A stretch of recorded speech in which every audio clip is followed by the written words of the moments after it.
So welcome back to Karthik bio academy YouTube channel. ఈరోజు మీకు ఒక్కసారండి ఈరోజు మీకు ఏం చెప్తానంటే, మరి తెలంగాణలో ఎగ్జామ్స్ దగ్గర పడుతున్నాయి కాబట్టి మన ప్రతిదీ బోర్డు మీద ఎక్స్ప్లెయిన్ చేయలేం కాబట్టి ర్యాపిడ్ రివిజన్ కింద ఇంటర్మీడియట్ క్లాసులు చెప్తున్నాను. దానికంటే ముందు ఒక పక్కన స్కూల్ స్థాయి బుక్స్ మీకు రిఫర్ చేసి చెప్పేస్తాను. ఇలాగ మరి ట్యాబ్లోనే ఇగోండి, ఒక్క నిమిషం అండి.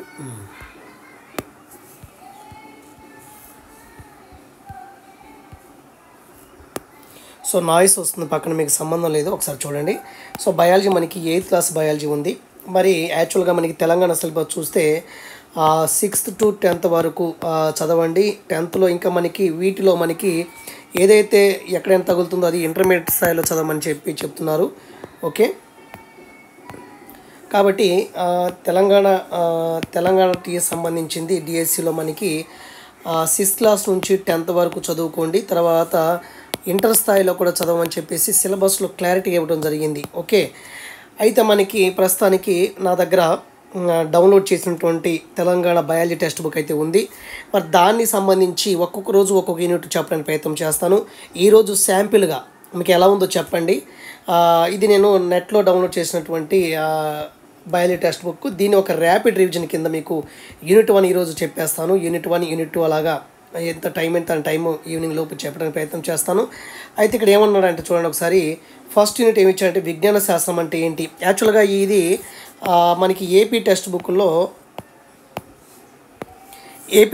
మనకి 6th క్లాస్లో ఉన్నటువంటి చాప్టర్ ఇది. సో మరి ఇది ఇక్కడ ఎందుకు ఇచ్చాడో తెలియదు కానీ ఒకసారి చూద్దాం. విజ్ఞాన శాస్త్రం అంటే ఏంటని చెప్పేసి అడుగుతాడు. ఇది మొత్తం కూడా మనకి ఇన్ఫర్మేషను మెథడాలజీలో తగులుతుంది. కానీ ఇక్కడ మనకి ఉన్నటువంటి అంశాన్ని చూస్తే అసలు విజ్ఞాన శాస్త్రం అంటే ఏంటి, ఇక్కడ ఇచ్చినటువంటి టెక్స్ట్ బుక్ని మనం ఒక్కసారి రిఫర్ చేద్దాము. ఎక్కడైతే అండర్లైన్ చేశానో అవి కీ పాయింట్స్ కింద మీరు కన్సిడర్ చేసుకోండి, వీలైతే రాసుకోండి, ఒక రివిజన్ కింద ఉపయోగపడుతుంది. సో విజ్ఞాన శాస్త్రం అంటే ఏంటి, ఇక్కడ ఈ బుక్ ప్రకారం ఏమి ఇచ్చారంటే మన చుట్టూ ఉన్నటువంటి ప్రాకృతిక ప్రపంచం ఎలా పనిచేస్తుందో తెలుసుకోవడానికి, దాని పూర్వపరాలను అవగాహన చేసుకోవడానికి, పరిశీలించదగిన భౌతిక ఆధారాలతో మానవులు చేసే ప్రయత్నాలను అన్నింటినీ కలిపి మనం సైన్స్ అని చెప్పొచ్చు.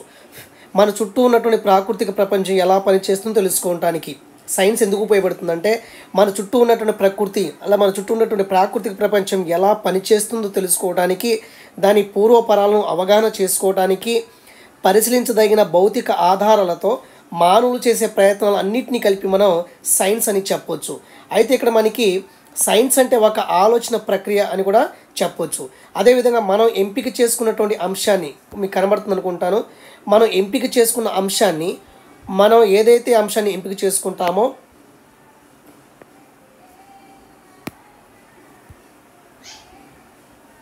ఓకే, మనం ఎంపిక చేసుకున్నటువంటి అంశాన్ని ఒక క్రమ పద్ధతిలో పాటిస్తూ ప్రయోగాల ద్వారా నిర్ధారణ చేసుకుంటూ జ్ఞానాన్ని పొందటమే సైన్స్ అని చెప్పొచ్చు. సైన్స్ అంటే ఏంటంటే ఇక్కడ చూడండి, మనం ఎంపిక చేసుకున్న అంశాన్ని ఒక క్రమ పద్ధతిని పాటిస్తూ, ఏదైతే ఎంపిక చేసుకున్నామో అంశం అనేది దాన్ని ఒక ఆర్డర్ పాటిస్తూ ఒక ప్రయోగం చేసి దాని ద్వారా నిర్ధారణ చేసుకుంటూ ఆ జ్ఞానాన్ని మనం పొందడమే సైన్స్ అని చెప్పొచ్చు. ఇంకేమిచ్చారు టెక్స్ట్ బుక్లో సైన్స్ అంటే ఏమిచ్చారు చూడండి. ప్రకృతిలో దాగి ఉన్న రహస్యాలను తెలుసుకోవడానికి ఒక పరికరంలో ఉపయోగపడే నిర్దిష్టమైనటువంటి మార్గం ఏంటంటే సైన్స్ అని చెప్పడం జరిగింది. అదేవిధంగా ఇది సైన్స్ గురించి మళ్ళీ ఒకసారి చెప్తాను చూడండి. అసలు సైన్స్ అంటే ఏంటంటే మన చుట్టూ ఉన్నటువంటి ప్రాకృతిక ప్రపంచం ఎలా పనిచేస్తుందో తెలుసుకోవడానికి, దాని పూర్వపరాలను అవగాహన చేసుకోవడానికి, పరిశీలించదగిన భౌతిక ఆధారాలతో మానవులు చేసే ప్రయత్నాలన్నింటినీ కలిపి మనం సైన్స్ అని చెప్పొచ్చు. అదొక డెఫినేషను. రెండోది ఏంటంటే విజ్ఞాన శాస్త్రం అంటే ఒక ఆలోచన ప్రక్రియ అని చెప్పొచ్చు.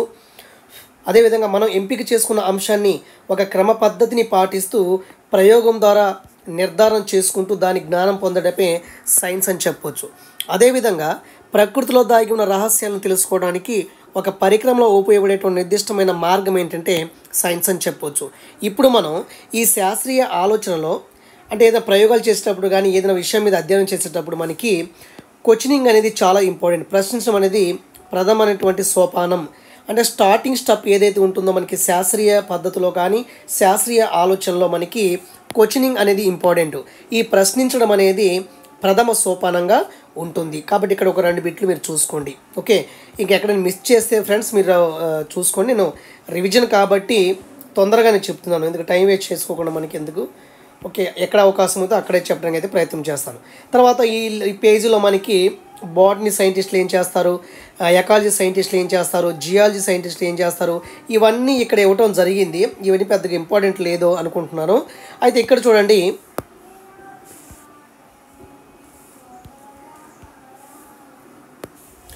సో ఇక్కడ మనకి సైన్స్ అంటే ఏంటి ఇచ్చాడు, ఇది మెథడాలజీలో వస్తుంది, ఒకసారి చూడండి. సో శాస్త్రం అనేది సైన్స్ అంటే మనకి సెన్షియా అనేటువంటి లాటిన్ పదం నుంచి వచ్చింది, మీకు తెలిసింది. మరి లాటిన్ భాషలో సైన్షియా అంటే జ్ఞానం అని అర్థం. అంటే జ్ఞానాన్ని సంపాదించుకునేటువంటి విధానాన్ని తెలిపేదే సైన్స్ అని చెప్పొచ్చు. కాబట్టి విజ్ఞాన శాస్త్రం అనేటువంటి పదం అనేది సైన్షియా అనేటువంటి లాటిన్ పదం నుండి వచ్చింది. మరి లాటిన్ భాషలో సైన్షియా అంటే జ్ఞానం అని అర్థం. అంటే సైన్స్ అంటే జ్ఞానాన్ని సంపాదించుకునే విధానం అని తెలుస్తుంది. అదేవిధంగా ప్రకృతి దృగ్విషయాలను వివరించడానికి పరిశీలనలను, ప్రయోగాలను శాస్త్రవేత్తలు ఉపయోగించుకుంటారు. ఈ ప్రకృతిలో ఏం జరుగుతుందో అనేటువంటి అంశాలను వివరించడానికి ఎక్కువ శాస్త్రవేత్తలు పరిశీలన చేస్తారు. అదేవిధంగా ప్రయోగాలు చేసి ఈ ప్రకృతిలో ఏం జరుగుతుందో అనేటువంటి అన్ని విషయాలు కూడా తెలుసుకోవటం జరుగుతుంది. ఓకే, తర్వాత నాకు ఇంపార్టెంట్ అనిపించిన వరకు చెప్తున్నాను. తర్వాత జన్యు శాస్త్రవేత్తలు కొన్ని లక్షణాలు ఒక తరం నుంచి మరొక తరానికి ఎలా సంక్రమిస్తాయో అనేది అది కూడా మీకు తెలిసింది, ప్రాబ్లం లేదు. తర్వాత ఈ పేజీలో మనకి ఇక్కడ ఒక ఇంపార్టెంట్ ఉంది చూడండి. పరిశోధనల ఫలితంగా సిద్ధాంతాలు వస్తాయి, పోతాయి, లేదా కారణంగా మార్పు చెందుతాయి. కాబట్టి పరిశోధన ఏదైనా ఒక విషయం మీద పరిశోధించేటప్పుడు ఖచ్చితంగా ఆ విషయం నుంచి మనకి సిద్ధాంతాలు అనేవి రూపొందించబడతాయి. ఆ సిద్ధాంతాలు అనేవి కాలానుగుణంగా మార్పు చెందుతూ ఉంటాయి. అది ఒకసారి చూసుకోండి. తర్వాత సో ఇక్కడ చూడండి, ఇంకో పేజీలో మనకి ఇక్కడ ఇచ్చాడు. కార్ల్ పాపర్ మాటల్లో చెప్పాలంటే సైన్స్ అంటే ఏంటంటే సరిదిద్దబడ్డ తప్పుల చరిత్రని మనం సైన్స్ అంటాము. తర్వాత మనకి ఆల్బర్ట్ ఐన్స్టీన్ ఏమన్నారంటే నేను ప్రతి సంవత్సరం గత సంవత్సరం రాసిన దాన్ని మారుస్తుంటాను అని చెప్తున్నాడు. అంటే నేను ప్రతి సంవత్సరం గత సంవత్సరం రాసినటువంటి దాన్ని మారుస్తుంటాను. అంటే సైన్స్ అనేది ఎప్పుడూ కూడా ఒక క్రమబద్ధంగా ఉంటుంది, అది సంచితమైనది, ఎప్పుడు కూడా మార్పుకు లోనై ఉంటుందన్నమాట. ఎప్పుడు కూడా ఒకేలాగా ఉండదు. సైన్స్ అనేది ఎప్పుడు నూతనంగా మారుతూ ఉంటుంది, కొత్త కొత్త విషయాలను చేరుస్తూ ఉంటాయి అని ఇతని యొక్క అర్థం. ఓకే, తర్వాత మనకి చాలా ఇంపార్టెంట్ మనకి శాస్త్రీయ పద్ధతి. సైంటిఫిక్ పద్ధతి అంటే ఏంటి? శాస్త్రవేత్తలు ఏదైనా ఒక విషయాన్ని కనుక్కునేటప్పుడు అతను ఉపయోగించినటువంటి పద్ధతిని మనం శాస్త్రీయ పద్ధతి అని చెప్తాము. ఇక్కడ చూడండి, నూతన విషయాల కొరకు శాస్త్రవేత్తలు ఒక ప్రత్యేకమైనటువంటి పద్ధతిని అవలంబిస్తారు. వారు అనుసరించినటువంటి ఆ విధానాన్నే సైంటిఫిక్ మెథడ్ లేదా శాస్త్రీయ పద్ధతి అని చెప్తాము. సో ఎగ్జామ్ పాయింట్ ఆఫ్ వ్యూలో మనకి శాస్త్రీయ పద్ధతిలో ఉన్నటువంటి సోపానాలు, స్టెప్స్ అనేవి ఖచ్చితంగా అడుగుతారు. ఒకసారి చూద్దాం. శాస్త్రవేత్తలు గుర్తించిన సమస్యలకు, ప్రశ్నలకు ఎలా చూడండి, శాస్త్రవేత్తలు గుర్తించినటువంటి సమస్యలకు, ప్రశ్నలకు ఎలా సమాధానం ఇస్తారు, ఎలా పరిష్కరిస్తారు, వారు కొన్ని క్రమ పద్ధతులను వినియోగిస్తారు. అంటే దాన్ని ఏమంటాము? శాస్త్రీయ పద్ధతి అని చెప్తాము. కాబట్టి శాస్త్రవేత్తలు ఏదైనా ఒక సమస్యను వివరించేటప్పుడు కానీ, ఏదైనా ఒక ప్రశ్నకి సమాధానం కనుక్కునేటప్పుడు కానీ కొన్ని క్రమ పద్ధతులను ఉపయోగిస్తారు. ఎటువంటి పద్ధతులు అవి? క్రమ పద్ధతులు. ఒక ఆర్డర్లో కొన్ని పద్ధతులని వినియోగిస్తారు. దీనినే మనం శాస్త్రీయ పద్ధతి అని చెప్తాము. మరి శాస్త్రీయ పద్ధతి అనేది దేనికి ఉపయోగపడుతుందంటే మనకి ఏదైనా ఒక విషయాన్ని అధ్యయనం చేయటానికి, ఏదైనా ఒక విషయానికి సంబంధించి ప్రణాళిక ఏర్పాటు చేసుకోవటానికి శాస్త్రీయ పద్ధతి అనేది ఉపయోగపడుతుంది. మరి శాస్త్రీయ పద్ధతి అనేది ప్రణాళిక ఏర్పాటుకు, అధ్యయనానికి ఉపయోగపడుతుంది. కాబట్టి వీరు శాస్త్రీయ ప్రక్రియ నైపుణ్యాలను ఉపయోగిస్తారు. శాస్త్రీయ పద్ధతి అనేది ప్రణాళిక ఏర్పాటు, అధ్యయనానికి ఉపయోగపడుతుంది. అదేవిధంగా ఈ శాస్త్రీయ పద్ధతిలో కొన్ని నైపుణ్యాలు ఉన్నాయి. దాన్ని మనం శాస్త్రీయ ప్రక్రియ నైపుణ్యాలు అంటాము. సైంటిఫిక్ ప్రాసెస్ స్కిల్స్ అని చెప్తాము. ఓకే, ఈ నైపుణ్యాలు ఎందుకు ఉపయోగపడతాయంటే ఏదైనా ఒక విషయానికి సంబంధించినటువంటి సమాచారాన్ని సేకరించడానికి, నిర్వహణ, విశ్లేషణ, వ్యక్తీకరణ వంటివి చేయడానికి ఈ శాస్త్రీయ ప్రక్రియ నైపుణ్యాలు అనేవి ఉపయోగపడతాయి. సో ఎగ్జామ్ పాయింట్ ఆఫ్ వ్యూలో శాస్త్రీయ పద్ధతిలో ఉన్నటువంటి సోపానాలు ఒక క్రమ పద్ధతిలో పేర్చండి అని ఖచ్చితంగా క్వశ్చన్ ఫ్రేమ్ చేస్తాడు. కాబట్టి అటు కంటెంటు, ఇటు మెథడ్లో ఉంటుంది. కాబట్టి ఒకసారి చూడండి, ఈ బుక్ ప్రకారము 8th క్లాస్ బయాలజీ బుక్ ప్రకారము తెలంగాణలో ఉన్నటువంటి అంశాలను చూస్తే ఫస్ట్ స్టెప్ ఏంటంటే అబ్జర్వేషన్ అండ్ క్వశ్చనింగ్, పరిశీలన, ప్రశ్నించడము. రెండోది పరికల్పనను రూపొందించడము, మేకింగ్ హైపోథీసిస్ అని చెప్తాము. ఈ పరికల్పనలు అనేవి తప్ప రైట్ అని చెప్పేసి నిర్ధారించడానికి ప్రయోగం కోసం ప్రణాళిక, అంటే ప్రయోగం కోసం ప్రణాళిక చేసి ప్రయోగం నిర్వహిస్తాము. అంటే పరికల్పనలు అనేవి రూపొందించుకున్న తర్వాత ఆ పరికల్పనలు అనేవి తప్ప ఒప్ప అని చెప్పేసి మనం ఖచ్చితంగా ప్రయోగం చేసి నిర్ధారించుకుంటాము. లాస్ట్లో మనకి నిర్ధారించడము, ఫలితాల ప్రదర్శన చేయడం, ఫలితాన్ని ప్రదర్శన అనేది చేయటం, ఇవన్నీ కూడా మనకి సోపానాలు ఉంటాయి. సో ఫస్ట్ ఏంటి, ఈ బుక్ ప్రకారము 8th class TS biology book ప్రకారం ఏంటంటే శాస్త్రీయ పద్ధతిలో సైంటిఫిక్ మెథడ్లో పరిశీలన, ప్రశ్నించడం ఉంటుంది, పరికల్పన రూపొందించుకోవడం ఉంటుంది, ప్రయోగం కోసం ప్రణాళిక ఉంటుంది, ప్రయోగం నిర్వహించడం ఉంటుంది, నిర్ధారించడం, ఫలితాల ప్రదర్శన చేయడం వంటి సోపానాలు అనేవి ఉంటాయి. 5వ సోపానము నిర్ధారించడము, ఫలితాల ప్రదర్శన చేయటం, ఇవన్నీ కూడా దీంట్లో ఉన్నటువంటి ఇది అనమాట. కాబట్టి ఒక్కొక్క స్టెప్ చూడండి. ఇక్కడ ఒక ఎగ్జాంపుల్ ఇచ్చడం మనకు అది అవసరం లేదు. స్టెప్ 1 ఏంటి, పరిశీలన, ప్రశ్నలు అడగటము. ఓకే, తర్వాత రెండో స్టెప్ ఏంటి, మనకి పరికల్పన రూపొందించుకోవటము.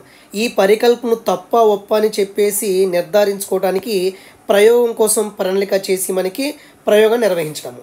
ఇక్కడ ఒక్కొక్క దాంట్లో కొన్ని ఇంపార్టెంట్ పాయింట్స్ ఉన్నాయి, ఒకసారి మీకు చెప్తాను చూడండి. ఇక్కడ ఏమన్నాడంటే ఇక్కడ సో ఫస్ట్ సోపానం ఏంటి, పరిశీలన, ప్రశ్నలు అడగటము.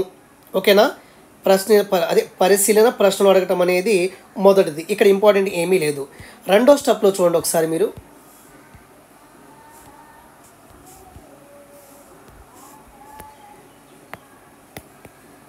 రెండో స్టెప్లో మీకు కొన్ని డిఫరెన్స్ ఇచ్చాడు. ఇది మెథడ్కి చాలా ఉపయోగపడుతుంది.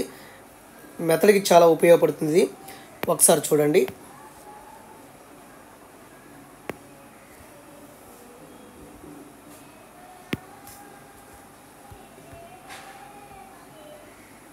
ఓకే, రెండో స్టెప్ ఏంటంటే మనకి పరికల్పన రూపొందించడం, అంతే కదా. పరికల్పన రూపొందించడం అంటే ఇక్కడ అసలు పరికల్పన అంటే ఏంటి అని అడగవచ్చు మెథడాలజీలో కానీ కంటెంట్లో కానీ. అంటే పరీక్షించడానికి వీలయ్యే సాధ్యమయ్యే సమాధానాన్ని పరికల్పన అంటాము. పరీక్షించడానికి వీలయ్యే సాధ్యమయ్యే సమాధానాన్ని ఏదైతే పరీక్షిస్తామో ఆ పరీక్షించడానికి వీలయ్యేటువంటి సాధ్యమయ్యే సమాధానాన్ని మనం హైపోథీసిస్ అని చెప్పడం జరుగుతుంది. పరీక్షించడానికి వీలయ్యే సాధ్యమయ్యే సమాధానాన్ని మనం పరికల్పన అని చెప్పవచ్చు. ఇదొక బిట్ రావచ్చు. తర్వాత మూడో స్టెప్ ఏంటి, ప్రయోగం కోసం ప్రణాళిక అని చెప్పాను. ఇక్కడ చరరాశులు అంటే అని చెప్పేసి మనకి వేరియబుల్స్ అంటే ఏంటని చెప్పేసి ఎగ్జామ్ పాయింట్లో అడగవచ్చు. ఇక్కడ చూడండి, పరిశోధన ఫలితాన్ని ప్రభావితం చేసేటువంటి కారకాలనే చరరాశులు లేదా వేరియబుల్ అని చెప్పడం జరుగుతుంది. సో నెక్స్ట్ ఏంటి, తర్వాత ప్రయోగ నిర్వహణ 4వ స్టెప్పు. ఇక్కడ పెద్ద ఇదేం కాదు. తర్వాత మనకి 5వ స్టెప్ వచ్చేసి నిర్ధారించడము, ఫలితాన్ని ప్రదర్శించడము. ఓకే, అది ఆ స్టెప్స్ అనమాట. ఓకే, ఇంతవరకు ఓకే. తర్వాత మనకి శాస్త్రీయ ప్రక్రియ నైపుణ్యాల వినియోగం అని చెప్పేసి అసలు ప్రాసెస్ స్కిల్స్ అంటే ఏంటి, ఈ లెసన్లో మనకి మీరు గుర్తు ఉంచుకోవాల్సిన అంశాలు ఏంటంటే శాస్త్రీయ పద్ధతిలో ఉన్నటువంటి సోపానాలు, మరి వేరియబుల్స్ అంటే ఏంటి, పరికల్పన అంటే ఏంటి, శాస్త్రీయ పద్ధతి అంటే ఏంటి, ఎన్ని సోపానాలు ఉన్నాయి అన్నీ కూడా మనకి తెలుసుకోండి. ఇవన్నీ కూడా మెథడ్లో మనకి ఈజీగా వస్తాయి, అక్కడ వస్తాయి, ప్రాబ్లం లేదు. ఇక్కడ కూడా మీరు తెలుసుకోండి. తర్వాత మనకి ఏమంటున్నారంటే మనకి శాస్త్రీయ ప్రక్రియ నైపుణ్యాల వినియోగం.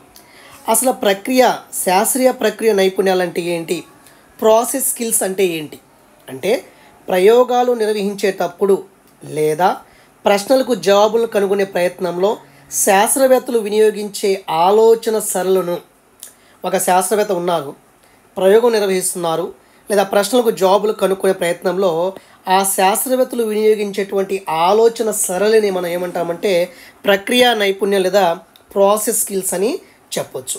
ఇక్కడ ఎగ్జామ్ పాయింట్ ఆఫ్లో ప్రాసెస్ స్కిల్స్ ఏంటని అడగవచ్చు. కాబట్టి ఇక్కడ చూడండి, ప్రక్రియా నైపుణ్యాలు ఏంటి, ఫస్ట్ వన్ అబ్జర్వేషన్, పరిశీలన చేయటం, అంటే వస్తువులు సంఘటనల గురించి నేర్చుకోవడంలో జ్ఞానేంద్రియాలని వాడటం అనేది పరిశీలించడము.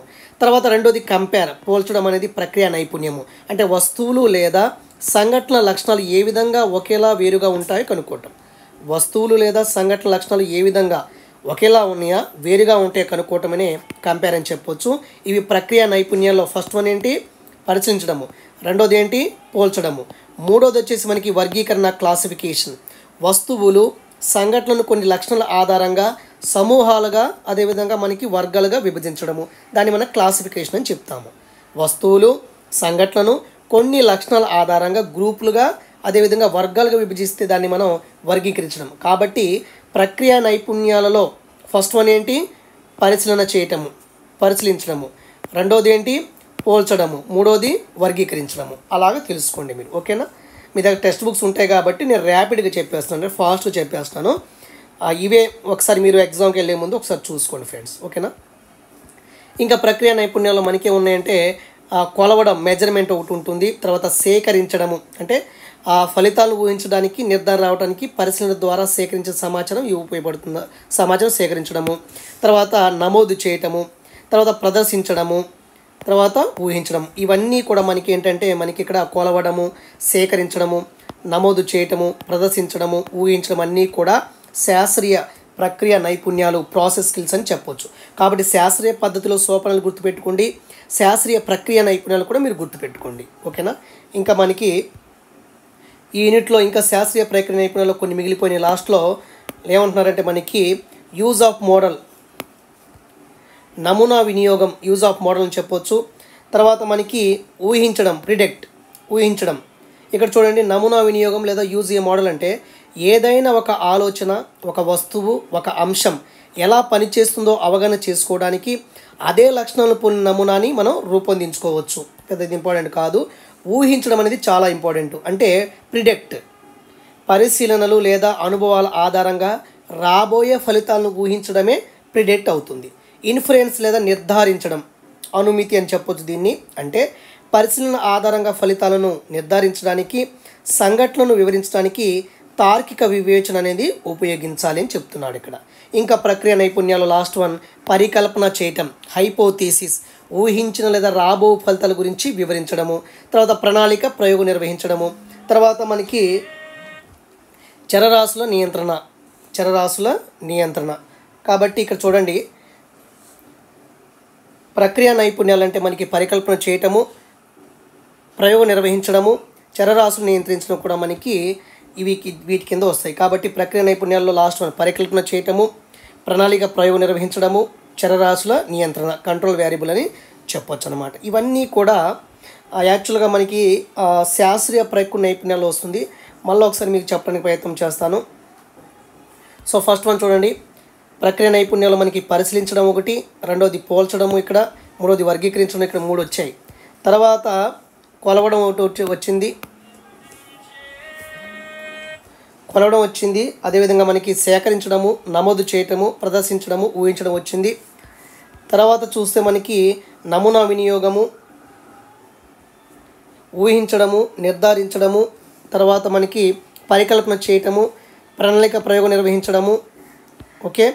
తర్వాత మనకి చరరాశుల నియంత్రణ. ఇవన్నీ కూడా ప్రాసెస్ స్కిల్స్లో వస్తాయి. ఎగ్జామ్ పాయింట్ ఆఫ్ వ్యూలో ఈ క్రింది వాణిలో శాస్త్రీయ ప్రక్రియ నైపుణ్యాలకు చెందిన అంశం ఏంటి, చెందని అంశం ఏంటి అడగొచ్చు. కొన్ని ఇచ్చి ఇవన్నీ కూడా ఈ దేనికి సంబంధించినవి అడగొచ్చు. అది శాస్త్రీయ పద్ధతినా లేదా శాస్త్రీయ ప్రక్రియ నైపుణ్యం కూడా అడగొచ్చు అనమాట. ఇలా కొంచెం మీకు రివిజన్ అవుతున్న ఉద్దేశంతోనే ఇలా చేయటం జరుగుతుంది. చాలా మోస్ట్ ఇంపార్టెంట్. తర్వాత మనకి ఎండమిక్ స్పీసీస్ గురించి మాట్లాడదాము. సో ఎండమిక్ స్పీసీస్ అంటే భారతదేశంలోని అంతరించిపోవడానికి రెడీగా ఉన్నటువంటి కొన్ని మొక్కల జాతుల జాబితాను ఇక్కడ ఇవ్వటం జరిగింది. యాక్చువల్గా ఇది కూడా తర్వాత వస్తుంది, ఇది మరి ఇక్కడ ఇచ్చారు, ఎలా ఇచ్చారో తెలియదు కానీ ఒకసారి చూద్దాం. సో మనకి అంతరించిపోయే ప్రమాదం ఉన్నటువంటి మొక్కలు, జంతువుల జాబితా ఇక్కడ ఇచ్చారు. దీంట్లో మనకి ఫస్ట్ వన్ ఏంటంటే ఓకే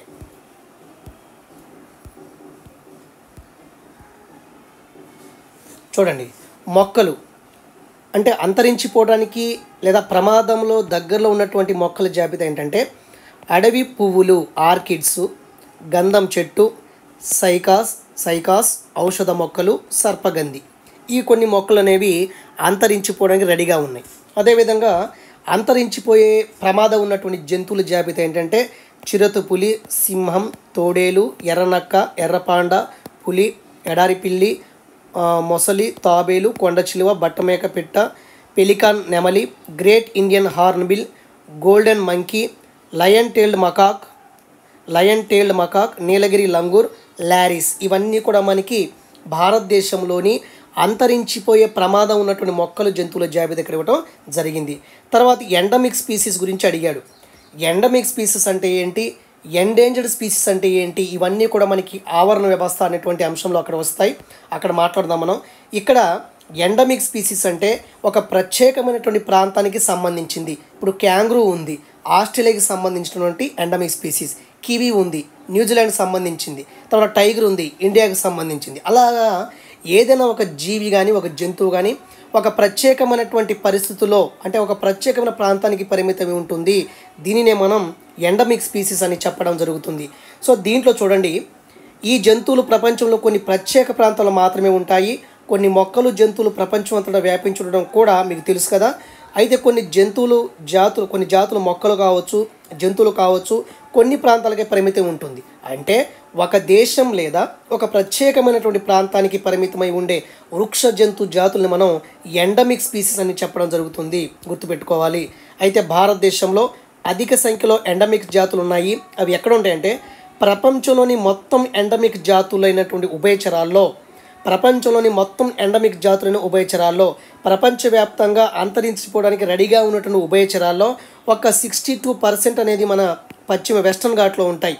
అదేవిధంగా ప్రపంచంలోని మొత్తం ఎండమిక్ జాతుల్లో సరీసృపాలు, బల్లుల్లో మనకి దాదాపు 50% ఇండియాలోని వెస్టర్న్ ఘాట్లో ఉన్నాయి. తర్వాత జాతి అంటే ఏంటి, దగ్గర సంబంధం కలిగి లైంగిక ప్రత్యుత్పత్తి జరుపుకొని సంతానాన్ని ఉత్పత్తి చేసేటువంటి జీవుల్ని మనం జాతి అని చెప్పడం జరుగుతుంది. సో జాతి అనేది వర్గీకరణలో ప్రాథమికమైనటువంటి ప్రమాణం అని చెప్పొచ్చు అనమాట. సో మనకి పక్కన కొంచెం చర్చ ఉండటం వల్ల నాయిస్ వస్తుంది, దయచేసి ఈ వీడియో వరకు అడ్జస్ట్ చేసుకోండి. సో ఇంకా మనకి ఏమి ఇచ్చారంటే తర్వాత మనకి ఎడారి ఆవరణ వ్యవస్థ ఇవ్వటం జరిగింది ఇక్కడ. మరి ఇక్కడ ఎందుకు ఇచ్చారు ఇది అర్థం కాలేదు, కానీ ఎడారి ఆవరణ వ్యవస్థ. సో మనకి డిజర్ట్ ఎకోసిస్టమ్ ఇవ్వడం జరిగింది. అయితే మనకి డిజర్ట్ ఎకోసిస్టంలో దాదాపు భూభాగంలో 17% అంటే భూభాగం మొత్తం మీద 17% ప్రదేశం అనేది డిజర్ట్గా విస్తరించి ఉంది. అయితే ఈ ప్రాంతంలో వర్షపాతం అనేది 20 మిల్లీమీటర్ల కన్నా తక్కువగా ఉంటుంది. ఓకే, ఇక్కడ అధిక ఉష్ణోగ్రతను తట్టుకునేటువంటి కొన్ని జంతువులు ఎడారి అనుకూలాన్ని కలిగి ఉంటాయి, గుర్తుపెట్టుకోండి. అంటే ఎడారిలో జీవించేటువంటి కొన్ని జంతువులు ఏం చేస్తాయి, అక్కడ అడాప్షన్ కలిగి ఉంటాయి. అంటే అక్కడ వాతావరణ పరిస్థితిని తట్టుకోవడానికి కొన్ని అనుకూలాన్ని కలిగి ఉంటాయి. సో దీంట్లో ఎగ్జామ్ పాయింట్ ఆఫ్ వ్యూలో ఎడారి ఆవరణ వ్యవస్థలో ఉన్నటువంటి ఉత్పత్తిదారులు ఏంటి ఎగ్జాంపుల్ అడగవచ్చు, వినియోగదారులు జంతువులు ఏంటి ఎగ్జాంపుల్ అడగవచ్చు అనమాట. కాబట్టి ఇక్కడ ఉత్పత్తిదారులు ఎడారిలో ఏంటంటే మనకి పొదలు ఉంటాయి, గడ్డి జాతులు ఉంటాయి, కొన్ని వృక్షాలు ఉంటాయి, ఎడారిలో ఉత్పత్తిదారులుగా ఉంటాయి. ఎడారిలో ఉత్పత్తిదారులుగా ఉండేటువంటి ఏంటంటే పొదలు, గడ్డి జాతులు, కొన్ని వృక్షాలు అంటే. తర్వాత ఇక్కడ పొదలు ఏం చేస్తాయంటే భూమి లోపలికి శాఖాయుతమైనటువంటి వేరు వ్యవస్థను కలిగి ఉంటాయి. మరి ఈ ఎడారిలో ఉన్నటువంటి కాండాలు కానీ పత్రాలు కానీ ఎలా రూపాంతరం చెందుతుంటాయంటే స్పైన్గా, ముళ్ళుగా లేదా మందంగా మారి ఉంటాయన్నమాట. తర్వాత ఎడారిలో కనబడేటువంటి కాక్టస్ ఉంది, బ్రహ్మజముడు లాంటి మొక్కలు. ఈ మొక్కల యొక్క కాండాలు అనేవి రసపరితంగా ఉండి నీటిని నిల్వ చేసుకుంటాయి. అయితే కొన్ని లైకిన్లు కావచ్చు, ఎడారి మాసు మొక్కలు కావచ్చు, బ్లూ గ్రీన్ ఆల్గే శైవలాలు అనేవి సాధారణంగా మనకి ఎడారిలో కనిపిస్తాయి. మరి వినియోగదారులు వీటిని ఉపయోగించేటువంటి జంతువులు ఎలా ఉంటాయంటే ఇక్కడ చూస్తే కొంచెం జంతు వైవిధ్యం అనేది ఎడారిలో తక్కువగా ఉంటుంది. నీటి కొరతని తట్టుకునేటువంటి కొన్ని సరీసృపాలు ఉంటాయి, కీటకాలు, క్షీరదాలు కూడా ఎడారిలో ఉంటాయి. అదేవిధంగా కొన్ని సరీసృపాలు అనేవి నైట్ పూట మాత్రమే బయటకు వస్తాయి, నిశాచరులుగా ఉంటాయి. అదేవిధంగా మనకి ఎడారి ఓడని మనం ఒంటె అని చెప్పొచ్చు, ప్రధానంగా ఇక్కడ ఒంటె అనేది ఉంటుంది. ఓకే, కాబట్టి ఇక్కడ పెద్ద జంతువుల పాటు ఎక్కువగా ఎడారిలో ఏముంటాయంటే మాంసాహారుల జీవులు మాత్రమే ఎక్కువగా ఉంటాయన్నమాట. ఇది తర్వాత నెక్స్ట్ పేజ్ ఏమైనా ఉందో చూద్దాము. ఇది రివిజన్ పర్పస్లో మీకు చెప్తున్నాను, ఓకేనండి. సో మనకి ఈరోజు ఒక శాంపిల్గా 8th class biology text book చెప్పడం జరిగింది. ఈరోజు మిగిలినటువంటి యూనిట్స్ కంప్లీట్ చేయడానికి నా శాయశక్తితో ప్రయత్నం చేస్తాను. మరి తెలంగాణలో ఉన్నటువంటి యాస్పిరెంట్స్కి, తెలంగాణలో ఉన్నటువంటి అభ్యర్థులకి so 8th, 9th, 10th classes ఈ విధంగా చెప్తాను. దీంతో పాటు ఇంటర్మీడియట్ కూడా ఫాస్ట్గా చెప్పడానికి ప్రయత్నం చేస్తాను, ఎందుకంటే టైం లేదు కాబట్టి నేను కూడా దీంట్లో రాసి ట్యాబ్లోనే ఎక్స్ప్లెయిన్ చేస్తాను, ఎందుకంటే బోర్డు మీద చేస్తే టైం సరిపోదు కాబట్టి ఇలా చెప్తున్నాను. మరి ఈ వీడియోస్ ఏపీ అభ్యర్థులు కూడా ఉపయోగపడతాయి, తెలంగాణ అభ్యర్థులకి ఎక్కువగా ఉపయోగపడతాయి, ఎందుకంటే మరి ఎగ్జామ్స్ టైం దగ్గర ఉంది కాబట్టి ఆల్రెడీ అఫీషియల్ సిలబస్లో 6th క్లాస్ నుంచి 10th వరకు మీరు చదవండి, న్యూ టెక్స్ట్ బుక్ చదవండి, అదేవిధంగా దీంట్లో ఉన్నటువంటి అంశాలు ఇంటర్ స్థాయిలో చదవని చెప్పేసి క్లారిటీగా ఇచ్చారు. కాబట్టి మనకు 44 మార్కులుగా ఉన్నటువంటి కంటెంట్ బ్యాక్ బోన్ టైప్ అనమాట మనకి. కాబట్టి మీ ప్రిపరేషన్లో నా వీడియోస్ అనేవి సహాయపడతాయని ఆశిస్తూ మీ Karthik bio academy Karthik sir. Thank you అండి.